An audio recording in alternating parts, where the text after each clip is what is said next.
천지의 조화는 이루 말할 수 없는 것이에요. 이 천지의 조화가 어디에서 일어나는가? 인간 세상에서 일어나요. 왜 인간 세상에서 일어나는가?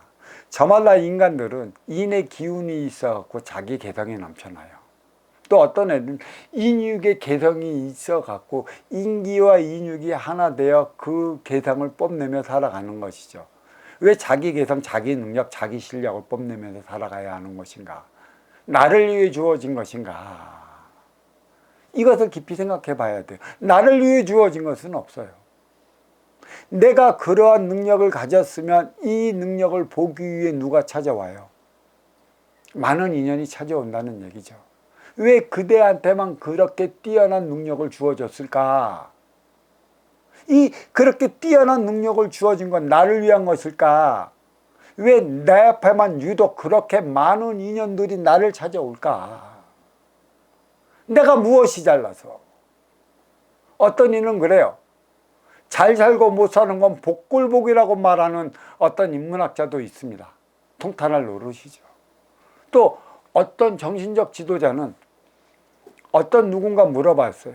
이 세상에는 이유가 있어 태어났다는 것인데 그 이유가 무엇인가요? 물어봤더니 대받아쳤어요. 태어난 게 이유가 있다라고 얘기를 하더라고.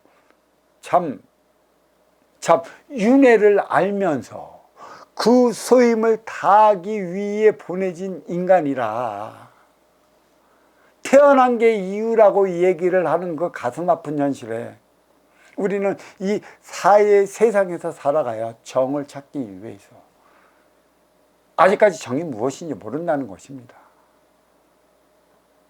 내가 어떻게 바르게 해야 하는지 몰라요. 그러니까 가르치는 이들도 바르게 뭔지 모르는 이들이 바르게 무엇인지 얘기하고 있으니 이 세상에는 바른 게 하나도 없다는 얘기예요. 이렇게 진정으로 바른 게 무엇인지도 모르지 않습니까? 인기가 인육을 쓰고 인간으로 살아가면 인기가 가장 정확하게 들어갈 수 있는 인육을 만들어내야 되는 것이고 그 인육을 룰 모델로 삼은 게 나무라는 얘기예요. 나무는 지기의 세포입니다. 지기에서 빚어났어요. 하늘에서 물을 뿌리니 이 만물 속에는 수많은 바이러스와 원자, 원소와 세포들이 숨어져 있어요. 물만 있으면 육의 생명체로 번져난다는 것이죠. 성장한다는 것이죠.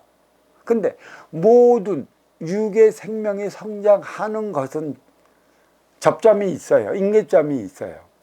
어느 시기까지 모든 육생의 만물을 먹으면 이 빛을 보고 성장을 해요. 빛을 보지 않고 성장하는 것은 그냥 모든 게 태화돼요. 눈도 태화되고 이 피부도 태화되고 머리도 태화되고 빛이 있을 때만이 자라나는 것이죠. 물론 빛이 들어가지 않는 그 곳이라 하더라도 그 곳의 자연의 고리, 생태의 고리를 위해 적자 생존 그 고리를 위해 그 세포들은 있어야 하는 것입니다. 다 있는 것이죠. 빛이 있을 때만이 육이 성장하는 것이고 또 이 육은 빛으로 인해 최고의 임계점까지 도달하면 다시 노쇠화돼요. 그래서 지수화풍으로 다시 돌아가게끔 만들어놔요. 그 작용이 바로 빛이라는 얘기죠. 이 빛은 강렬해요.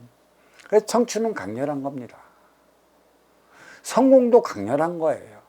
내가 태어난 만큼의 그 강렬한 빛을 받아요. 청춘 때는.